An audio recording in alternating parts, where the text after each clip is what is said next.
দর্শক, সিলেট থেকে আমাদের সাথে এই মুহূর্তে যুক্ত হচ্ছেন সহকর্মী হোসেন আহমেদ সুজাত। জানবো সিলেটের ভোট গণনার খবর। সুজাত, একটা লম্বা সময় পার হয়ে গেছে ভোট গ্রহণের।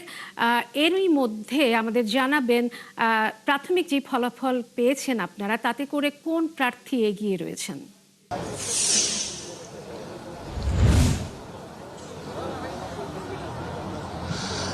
দেখুন বুশরা, এখন পর্যন্ত আসলে জেলা প্রশাসন বা রিটার্নিং কর্মকর্তার কার্যালয় থেকে কোনো তথ্য জানানো হয়নি। তবে আমরা পোলিং এজেন্ট সূত্রে বিভিন্ন খবর পেয়েছি, তো সেগুলো আপনাদেরকে আমি জানাবো। তবে আজকে একটা জিনিস আপনাকে বলতে চাই যে এই মুহূর্তে আসলে রিটার্নিং কর্মকর্তার কার্যালয়ে কঠোর নিরাপত্তা জোরদার করা হয়েছে। পাশাপাশি সেখানে আসলে বিজিবি আর্মির সদস্যরা মোতায়েন রয়েছেন এবং যাতে ফলাফল ভালো মানের রডের থেকেও 12% অধিক শক্তিশালী। আকিজ ইস্পাত, কমিটেড টু কোয়ালিটি। যখন ঘোষণা হয় কোনো ধরনের অপ্রীতিকর ঘটনা না ঘটে, সেদিকে কিন্তু প্রশাসন নজরদারি রয়েছে।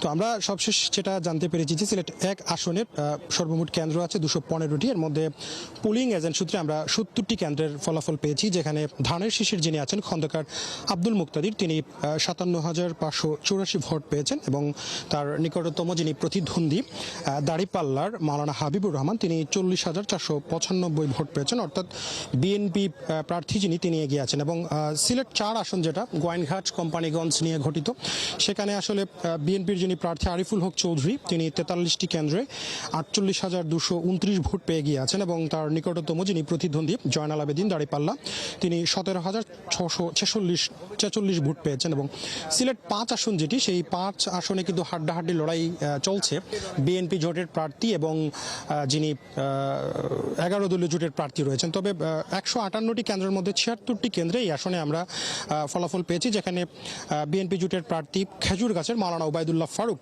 তিনি পেয়েছেন 42,245 ভোট এবং তার নিকটতম প্রতিদ্বন্দ্বী 11 দলীয় জোটের দেয়ালগড়ি প্রতীকে মুফতি আবুল হাসান পেয়েছেন 24,564টি ভোট এবং বিএনপির বহিষ্কৃত প্রার্থী মামুনুর রশিদ ফুটবলে পেয়েছেন 22,064 ভোট।